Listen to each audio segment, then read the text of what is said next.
और तुम उन लोगों को खूब जानते हो जो तुम में से हफ्ते के दिन मछली का शिकार करने में हद से तजावुज कर गए थे, तो हमने उनसे कहा कि जलील ख्वार बंदर हो जाओ, और इस किस्से को उस वक्त के लोगों के लिए और जो उनके बाद आने वाले थे इबरत और परहेजगारों के लिए नसीहत बना दिया। और जब मूसा ने अपनी कौम के लोगों से कहा कि अल्लाह तुमको हुक्म देता है कि एक बैल ज़बह करो, वो बोले, क्या तुम हमसे हंसी करते हो?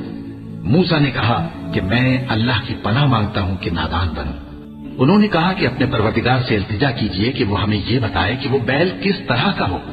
मूसा ने कहा, परवरदिगार फरमाता है कि वो बैल न तो बूढ़ा हो और न बछड़ा, बल्कि उनके दरमियान यानी जवान हो। तो जैसा तुमको हुक्म दिया गया है वैसा करो। उन्होंने कहा, अपने परवरदिगार से दरखास्त कीजिए कि हमको ये भी बता दे कि उसका रंग कैसा हो।